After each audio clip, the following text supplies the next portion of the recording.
नमस्कार। पूरा सच के इस साप्ताहिक कार्यक्रम में आपका स्वागत है। मैं हूं एम के सिंह।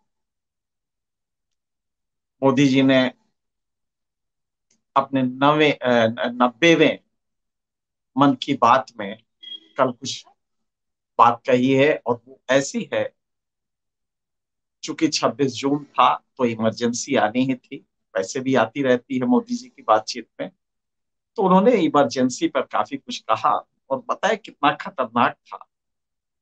और लगभग यही बात उन्होंने जर्मनी में भी, भारत के लोग वहां थे तो कहा है। अब पता है कि देखिए आज प्रजातंत्र कितना मजबूत है। नानक साहब का एक दोहा है, एक ने कही दूजे ने मानी, नानक दोनों ब्रह्म ज्ञानी। तो मोदी जी ने कहा, जर्मनी में जो भारतीय हैं उन्होंने सुना, ताली बजाई। दोनों ब्रह्मज्ञानी होंगे। दोनों को लगता होगा कि डेमोक्रेसी भारत में तो इतनी जबरदस्त है। वो जो लड़के युवा वहां गए होंगे उनको इमरजेंसी तो याद भी नहीं होगी। आज की क्या हालत है शायद वो भी उनको नहीं पता हो, क्योंकि जर्मनी में अच्छी तनख्वाहें हैं। और मोदी जी उन्हीं लोगों को बताते हैं कि भारत में डेमोक्रेसी कैसी है। उन्होंने बताया वहां पे कि साहब, जो चौथा इंडस्ट्रियल रिवॉल्यूशन में आया है, तीसरे वाले में तो भारत पीछे रह गया था। वो कांग्रेस का जमाना था, बहुत गड़बड़ था, कॉलोनियल रूल था। लेकिन अब की वाले में भारत लीड कर रहा है। और फिर उन्होंने बताया कि ये जो आप स्टार्टअप्स देख रहे हैं यही असली क्रांति है। 100 हो गए हैं स्टार्टअप जो 100 करोड़ से ऊपर का टर्नओवर देते हैं। तो ये स्टार्टअप हैं जो कि क्रांति ला रहे हैं। मतलब इस देश में 100 स्टार्टअप क्रांति लाएंगे। उनको किसी को नहीं बताया गया कि पिछले 3 वर्षों में 45 करोड़ युवा जॉब की तलाश से निराश होकर वापस अपने गांव में चले गए और गरीबी का जीवन जी रहे हैं, जलालत का जीवन जी रहे हैं। ये किसी ने नहीं बताया। तो बहरहाल, मन की बात में मोदी जी ने कहा, और आप लोग थोड़ा सा गौर से देखिएगा। उन्होंने कहा, भारत के रग रग में लोकतंत्र की भावना है। भारत के रग रग में लोकतंत्र की भावना है। तानाशाही की मानसिकता को लोकतांत्रिक तरीके से पराजित करना, ऐसा उदाहरण दुनिया में कहीं नहीं मिलता। वो इमरजेंसी के बारे में बता रहे थे कि लोकतांत्रिक तरीके से पराजित कर दिया। इमरजेंसी आई, बहुत खतरनाक थी, हम सभी जानते हैं। लेकिन भारत की जनता ने उसे लोकतांत्रिक तरीके से कर दिया। और इसके लिए मोदी जी उनकी बल्ले बल्ले कर रहे हैं, कह रहे हैं कि लोकतंत्र लोकतंत्र रग रग में भरा हुआ है। नहीं मोदी जी, थोड़ा सा अंतर आ गया। आज जो लोकतंत्र आया है ना, उसी में जिस दिन आप बोल रहे थे उसी दिन का एक किस्सा सुनिए। बेंगलुरु में मंगलुरु में कर्नाटक में बेंगलुरु तो राजधानी है। बेंगलुरु बड़ा शहर है, इंडस्ट्रियल सिटी है, कॉमर्शियल सिटी है। वहां पे कल प्रदर्शन हुआ। और प्रदर्शन किस कारण हुआ जानते हैं? एक मुसलमान वहां मंदिर में केला सप्लाई करता था। तो कहा गया मुसलमान कैसे केला सप्लाई कर रहा, और इसके लेके जबरदस्त प्रदर्शन हुआ। और मंदिर प्रबंधकों को कहना पड़ा कि साहब 30 जून को इसका कॉन्ट्रैक्ट खत्म हो रहा है और अब इसको हटा दें। अब हिंदू केला सप्लाई करेगा। मोदी जी, ये लोकतंत्र है हमारा। हमारे रग रग में लोकतंत्र इस तरह का आपने भर दिया है। ये नया लोकतंत्र आया है जिसमें कि केला भी मंदिर में सप्लाई होगा तो वो हिंदू का होगा। आपको याद होगा यहाँ पे जब कोरोना चला था तो किस तरह एक धर्म के प्रतिष्ठान में जो लोग बैठे थे उन्हीं को सुपर स्प्रेडर बताया गया। और उनकी उनका धर्म क्या है ये बता के देश के उस समय जो स्वास्थ्य सचिव था, ज्वाइंट सेक्रेटरी, उसने कहा उनका ये बता के, धर्म बता के कि साहब इन लोगों की वजह से ये फैला है। ये लोकतंत्र नया वाला है, ये नहीं जाएगा। इसमें बदल नहीं सकते। अगर तानाशाही हो भी तो इसमें बदला नहीं जा सकता। यही वो अंतर है। कांग्रेस वाले जो इमरजेंसी लाए थे, इंदिरा गांधी जो लाए थी, उसकी काट थी और डेमोक्रेटिक काट थी। अगला चुनाव हुआ, बस आप चुनाव करा दीजिए, और ना कराते ये आपकी हैसियत में नहीं था। लिहाजा चुनाव हुए, और चुनाव हुए तो वो इमरजेंसी खत्म हो गई। आज नहीं खत्म होगी। इसका तरीका आपने प्रजातंत्र का बदल दिया। अब सिर्फ कॉन्स्टिट्यूशनल प्रोसेस नहीं चलता, अब लोकतंत्र सिर्फ महदूद हो गया है चुनाव जीतने तक।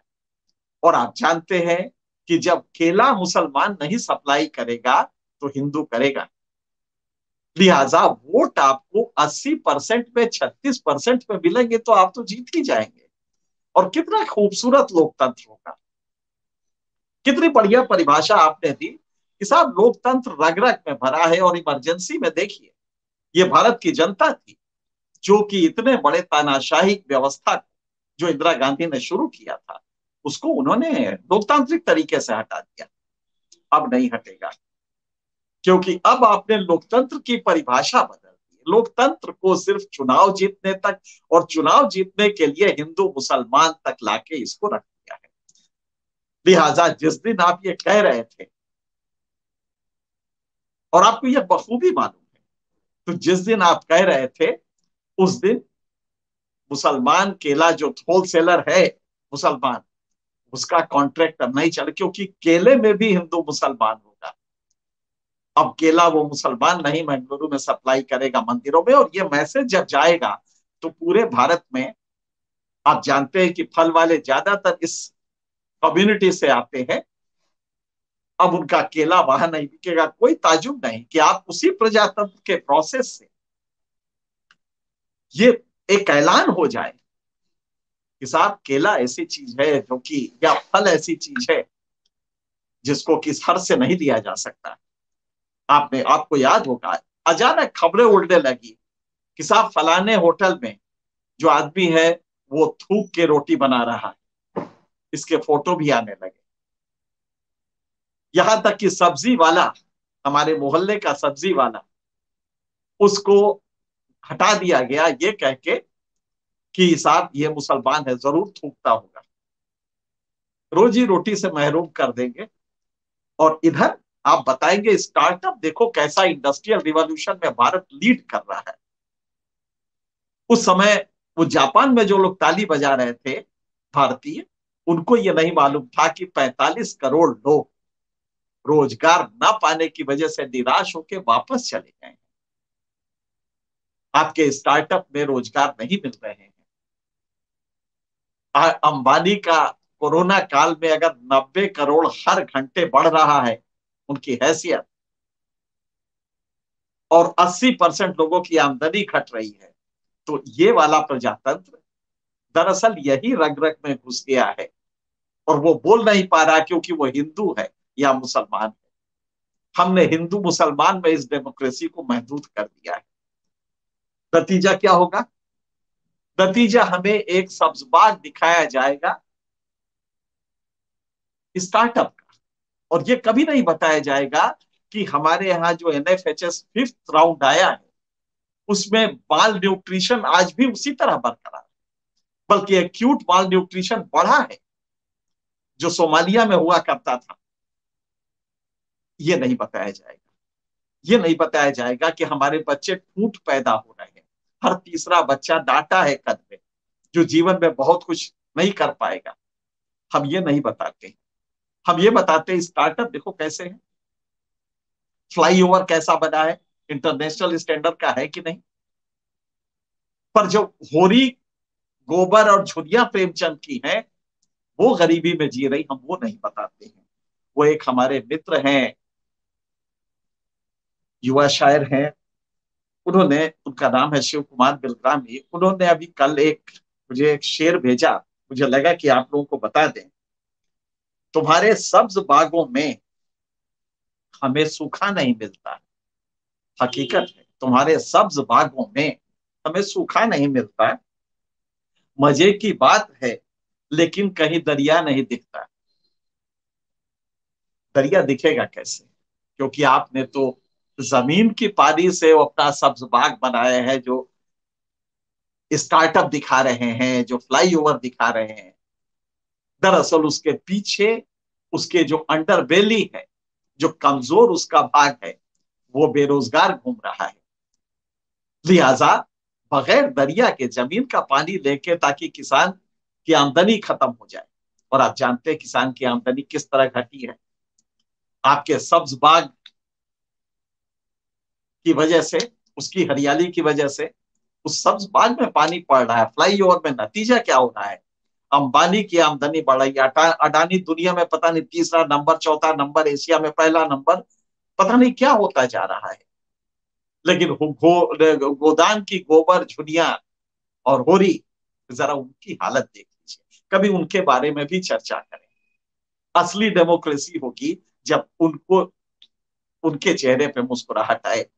तो ये मेरा पहला था कि आप देखिए जरा सा कि मैंगलोर में उसी दिन एक मुसलमान होलसेलर जो वहां सप्लाई करता था, बाकायदे कॉन्ट्रैक्ट था उसका, उससे अब केले नहीं लिए जाएंगे। ये वहां के प्रबंधक ने, जब यहां से हिंदुओं ने डिमॉन्स्ट्रेट किया बेंगलुरु में कल उस मंदिर में जाके कि ये मुसलमान से आप केला क्यों लेते हैं, अब मुसलमान फल बेचना बंद कर देगा, कहा जाएगा वो? और प्रजातंत्र हमारी रग रग में है ना। यही वाला प्रजातंत्र है जिसमें कि 36% वोट मिल जाते हैं तो आप भारत के रहनुमा बन जाते हैं। जानते कितना वोट है? सिर्फ 20 करोड़। देश की आबादी 140 करोड़ है। 98 करोड़ वोटर है। और 98 करोड़ में 60 करोड़ आता है वोट देने, 60-65 करोड़। आपको 20 करोड़ ही मिलते हैं, लेकिन आप भारत के रहनुमा बन जाते हैं। भारत का जो पूरा एक वर्ग है, उसका सब्ज बाग दिखाते हैं। और वो सब्ज बाग, वो सब्जा है, ये बात सही है कि उसमें हरियाली जबरदस्त है। और इसी से हमें खुश हो जाना चाहिए, क्योंकि मीडिया आपकी है, वो दिन भर वही सब्ज बाग दिखाती है। वो ये नहीं दिखाती है कि नीचे कितने लोग बेरोजगार हैं, कितने हमारे नौनिहाल माल न्यूट्रिशन से, आप जानते हैं 90%, 89.4% जो बच्चे पैदा हो रहे हैं, वो मिनिमम एक्सेप्टेबल न्यूट्रिशन, न्यूनतम जो स्वीकार्य पोषक तत्व होते हैं, उनको वो नहीं मिलते। सिर्फ 10 में एक को मिलते होंगे, होगा कोई अंबानी का बेटा, उसको मिलता होगा। 10 में 9 को नहीं मिलता। आप जरा सोचिए कैसा होगा ये देश, जहां की स्टार्टअप से हम चौथी औद्योगिक क्रांति के अगुआ बनने जा रहे हैं। योग में है ही है, विश्व गुरु है ही है, अब इन उद्योग में भी हो जाएंगे, लेकिन नौकरियां नहीं रहेंगी। ये है हमारा असली चेहरा। और ये हमारे रग रग में आपने भर दिया है। आपने बता दिया है कि डेमोक्रेसी ऐसी क्या होती है। और वो चुनाव होगा, चुनाव होगा, और फिर कोई ऐसा ही कॉमनल इश्यू आएगा, और फिर सारे ठप्पे लग जाएंगे, क्योंकि उनकी चेतना को आपने मार दिया है। जो क्वालिटी ऑफ कलेक्टिव कॉन्शियसनेस है, जो लॉजिक से बढ़ती है, साइंटिफिक थिंकिंग से बढ़ती है, वहां पे आपने राम और गणेश, हमारे शल्य चिकित्सक कितने पुराने बड़े थे, जो गणेश के सर पे उन्होंने हाथी का सूंड लगा दिया, और देखिए साहब पूरा चल रहा है। प्लास्टिक सर्जरी, पुष्पक विमान, आप ये सब बता के उनको, उनकी सोच को कुंठित कर देंगे, तो वो जाएगा कहाँ? वो ये मान लेगा कि हाँ सब्ज बाग है, बागों में हरियाली है। खेत सूखा पड़ा है तो क्या हुआ? खेत तो सूखे रहते ही, ये किसान इसी लायक नहीं है। प्रजातंत्र नस नस में भरने की कुछ शर्तें हैं जो इमरजेंसी में नहीं थी। तो इमरजेंसी में बिल्कुल सही कहा आपने कि जनता ने वो तरीका था कि डेमोक्रेटिक प्रोसेस से एक डिक्टेटोरियल रेजीम को खत्म किया। आज जरा खत्म करके दिखा दे, नहीं करने देंगे आप, कुछ भी हो जाए। क्योंकि आपने उनको जो डोज दिया है धर्म, अस वर्सेस देम का, डिमोनाइज किया है, जिस तरह से डिमोनाइज एक कम्युनिटी को किया है और फीड कर रहा है दूसरी कम्युनिटी उसी एक नशे में। तो लिहाजा अब चीजें नहीं बदला करेंगी। ये डेमोक्रेसी बिल्कुल अलग है, इमरजेंसी वाली डेमोक्रेसी नहीं है, ये कॉन्शियसनेस ही बदल गया है। लिहाजा अब ये ऐसे ही रहेगा। आपने कहा था कि भारत के जीवंत लोकतंत्र पे इमरजेंसी एक काला धब्बा था। अब धब्बे लगते ही नहीं। धब्बे लगने के लिए जो कालिख चाहिए, जो अंगूठे चाहिए, वो धब्बा लगा सके, वो अंगूठे नहीं है, वो कालिख नहीं है। कालिख तो पूरी पड़ी हुई है, लेकिन उठा के लगाएगा कौन? पूरी मीडिया आपके साथ है। लिहाजा हम लोग नकार खाने में तूती की तरह, आवाज की तरह बोलते रहे, उसका कोई मतलब थोड़ी होता है। अभी अभी खबर आई है कि गृह मंत्री ने देश के कहा है कि साहब, हम कोशिश करेंगे कि क्राइम में हमारा रेट ऑफ कन्विक्शन, सजा की दर 90% हो जाए। आप जानते हैं अभी क्या दर है? अभी रेप ऐसे केसेस में रेट ऑफ कन्विक्शन हमारा 26% है। बाकी छोड़ दीजिए। केरला में 89% रेट ऑफ कन्विक्शन है। बिहार में 9%। बिहार में सिर्फ 9% है। इसलिए कि प्रोसिक्यूशन इस्टेब्लिश नहीं कर पाता, तो हर 10 आदमी जो पकड़ा जाता है, या तो वो गलत पकड़ा जाता है, छूट जाता है, या पैसा देने के बाद अपराधी छूट जाता है, या जुडिशियरी मजबूर है क्योंकि गवाह होस्टाइल हो जाते हैं तब छूट जाता है। जुडिशियरी को हम क्या कहें? ये प्रक्रिया है आपकी। और केरला में वही जुडिशियरी है, वही सब कुछ है, वही पुलिस है, लेकिन रेट ऑफ कन्विक्शन 90% है। तो उसके लिए गृह मंत्री कह रहे हैं कि हम फॉरेंसिक सिस्टम को बढ़ाएंगे, पैसे खर्च करेंगे, और हर राज्य में एक डायरेक्टरेट ऑफ फॉरेंसिक लेबोरेटरीज होगा, फॉरेंसिक डायरेक्टरेट भी एक होगा, ताकि गवाहों के भरोसे पे हम क्रिमिनल जूरिस्प्रूडेंस न छोड़े, फॉरेंसिक साइंटिफिक इवेल्युएशन करें। ये अलग बात है कि कई केसेस में साइंटिफिक इवेल्युएशन होता रहा, लेकिन बड़े बड़े अपराधी नहीं पकड़ेगा। अभी 2 दिन पहले देश के प्रधानमंत्री को क्लीन चिट जो एसआईटी ने दी थी, उस पर सुप्रीम कोर्ट ने मोहर लगाई। हम सब लोग खुश हुए कि कम से कम एक स्टिग्मा खत्म हुआ। लेकिन इसका दूसरा रूप क्या है? दूसरा रूप यह है कि अब सुप्रीम कोर्ट ने भी कहा कि इन लोगों ने जानबूझ के किया था, इसकी जांच होनी चाहिए। तो अब एसआईटी 24 घंटे में बैठ गई और तीसरा शीतलवार को जेल में डाल दिया। अब वो जांच होगी।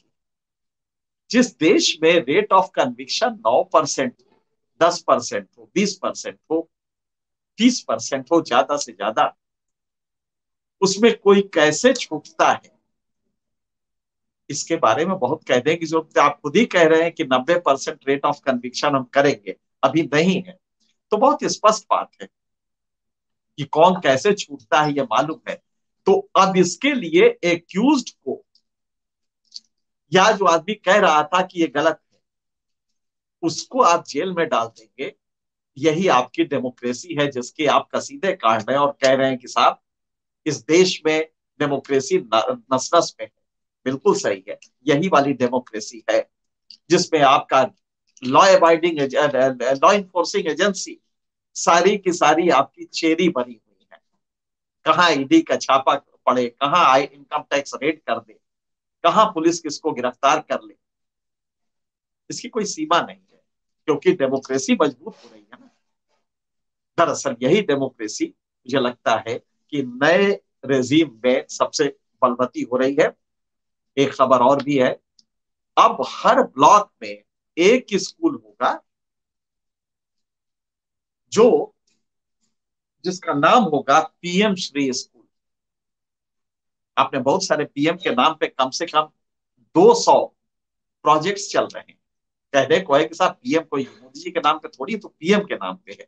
दरअसल वो टर्मिनस हो गया है पीएम और मोदी का नाम, दोनों एक यक्षण हो गए हैं। लिहाजा पीएम से भी चल जाएगा। और फोटो तो लगी जाती है, आधार आपने देखा होगा कि जब आप वैक्सीन लगवाने जाते हैं तो उस पर भी फोटो रहती है। तो कल बच्चा जो 5 साल का 3 साल का होगा, तो जब पूछा जाएगा पी से, तो वो कहेगा मोदी। पीएम माने मोदी। तो लिहाजा अब हर ब्लॉक में एक स्कूल होगा जिसको पीएम श्री कहा जाएगा। गौर कीजिएगा, स्कूल नया नहीं होगा, स्कूल पुराना होगा, उसका नाम बदल दिया जाएगा। क्या हो रहा है इस देश में? स्कूल वही रहेंगे, शिक्षा पे हम खर्च नहीं करेंगे, लेकिन नाम उसका पीएम श्री कर दिया जाएगा। कुछ थोड़े बहुत पैसे भी दे दिए जाएंगे ताकि उनको कुछ मदद मिल जाए, लेकिन नाम उसका पी, सिर्फ नाम बदला जाएगा, कोई फंड उसके लिए नहीं दिया जा रहा है। और हर ब्लॉक में अब पीएम श्री स्कूल होगा। आप समझ सकते हैं कि प्रजातंत्र किस तरफ जा रहा है।